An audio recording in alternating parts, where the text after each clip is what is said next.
बिस्मिल्लाहिर्रहमानिर्रहीम। अस्सलाम वालेकुम नाज़रीन, रास्को न्यूज़ में हम आपका होस्ट एहसन चीमा।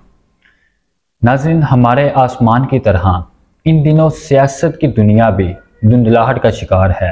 हाथ को हाथ सजाई देता है, ना कोई सूरत नजर आती है। इंतखाबात के इनकाद का बगल बज चुका है, लेकिन लोगों को अभी तक यकीन ही नहीं आ रहा कि ये बैल मुंडे चढ़ेगी या नहीं। गोमगो की कैफियत ने दिलों को जकड़ रखा है। नाज़रीन, इसका सबब यह है कि आज से 2 दहाइयाँ कबल सरकार के पास पाकिस्तान टेलीविज़न और रेडियो पाकिस्तान की शक्ल में 2 सरकारी लाउड स्पीकर होते थे। इनसे जो भी ऐलान होता था, लोग इस पर चारों ना चार ईमान ले आते थे। दूसरी कोई राय बहुत ही कम सुनने को मिलती थी। लेकिन नाज़रीन, आज सूरत हाल कुछ नहीं, बहुत ही ज़्यादा मुख्तलिफ है। आज सरकारी लाउड स्पीकर के साथ साथ सोशल मीडिया की ताकतवर आवाज़ भी मौजूद है। यूं समझिए कि आज जितने भी मोबाइल फ़ोन हैं, उतनी ही मुख्तलिफ आराह सामने आ जाती हैं। हर आदमी अपने दिल की बात उंगलियों की चंद हरकत से लिख डालता है और दूसरों की राय को मुतासिर करता है। आज सोशल मीडिया की आवाज़ इतनी ताकतवर है कि सरकारी लाउड स्पीकर से होने वाले ऐलानात की आवाज़ें दब कर रह जाती हैं। वो नादीदा हाथ जो कल तक अपनी मर्जी के नताइज बआसानी हासिल कर लिया करते थे, आज उनके लिए बहुत ही ज़्यादा मुश्किल पैदा हो चुकी है। सोशल मीडिया पर लोग अपनी ख्वाहिशात और तवक्कुआत के मुताबिक राय देते हैं। नाज़रीन, मज़े की बात यह है कि उनकी ख्वाहिशात और तवक्कुआत पर यकीन करने के लिए लोग भी मिल जाते हैं। हज़ारों की तादाद में लोग उनके हमनवा हो जाते हैं। मुकाबला कोई भी हो, किसी एक फरीक को जीतना होता है और एक को हारना होता है। लेकिन आज सोशल मीडिया के दौर में यूं लगता है कि सियासी मैदान में उतरने वाली हर सियासी जमात जीत जाएगी या फिर सारी की सारी सियासी जमातें हार जाएंगी। लोग अपनी पसंदीदा सियासी जमातों को जिता रहे हैं और नापसंदीदा सियासी जमातों को खो खाते डाल रहे हैं। किसी ज़माने में इलेक्शन से पहले चलने वाली हवाएं ये बतला दिया करती थी कि इस दफ़ा मसनद इक़्तिदार किसको मिलेगी। लेकिन आज सोशल मीडिया की हवा सभी को अपने ज़ोर से बहाए लिए चली जा रही है। नाज़रीन, आपको एक मज़ेदार बात बताता चलूं।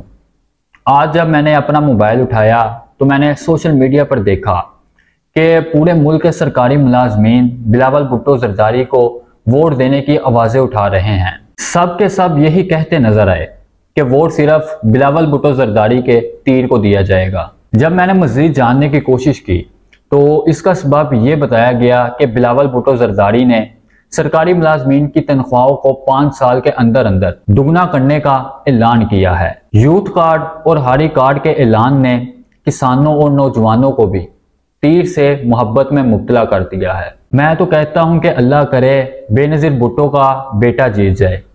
लेकिन पिछले चंद सालों में कराची और अंदरूने सिंध की तरक्की देखकर दिल में अजीबोगरीब वसवसे पैदा हो रहे हैं। नाज़रीन, कुछ देर बाद जब मैंने दोबारा सोशल मीडिया के समुंदर में छलांग लगाई तो पाकिस्तान मुस्लिम लीग नून की कामयाबी में नुसरत का गौहर हाथ लगा। जिस तरह मियां मोहम्मद नवाज शरीफ के चाहने वाले उनके हक में आवाज़ें बुलंद कर रहे हैं, हत्ता कि उनके मुखालफिन भी ये कहते दिखाई दे रहे हैं कि इस दफ़ा मियां मोहम्मद नवाज शरीफ ही बरसर इक़्तिदार आएंगे, क्योंकि अदालतें उनके हक में मुकदमात के फैसले दे रही है और दूसरी पार्टियों के इलेक्टेबल्स जोक तर जोक पाकिस्तान मुस्लिम लीग नून में शमूलियत इख्तियार कर रहे हैं। अब तो उनका सोशल मीडिया भी सरगर्म नजर आ रहा है।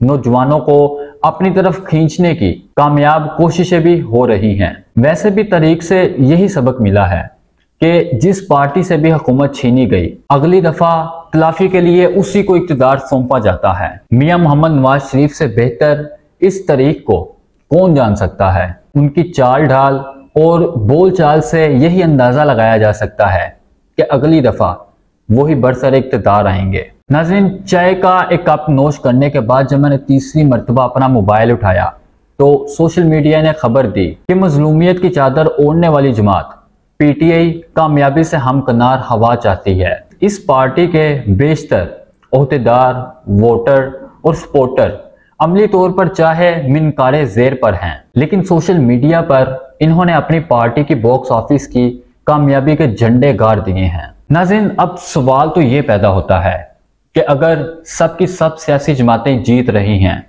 तो फिर हार कौन रहा है?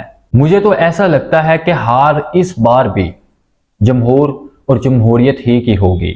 बड़े बड़े सन्नतकार, माफियाज, जागीरदार, वडेरे, कब्जा ग्रुप, जखीरा अंदोज एक बार फिर जमहूरियत के चिड़ियाघर में पहुंच जाएंगे और फिर बेचारी चिड़िया के नाम पर दरिंदों की तरह सारा बजट चाट जाएंगे, क्योंकि हम इतनी खराबी के बावजूद अभी तक अपना निज़ाम दुरुस्त नहीं कर सके। निज़ाम तब ही दुरुस्त होगा जब एक आम और गरीब आदमी इंतखाबात में हिस्सा लेने के काबिल हो जाएगा। आम आदमी को लोग इस बार भी एक सीढ़ी की तरह ही इस्तेमाल करेंगे और फिर 5 साल के लिए इस सीढ़ी को किसी तोशा खाना में रख कर भूल जाएंगे।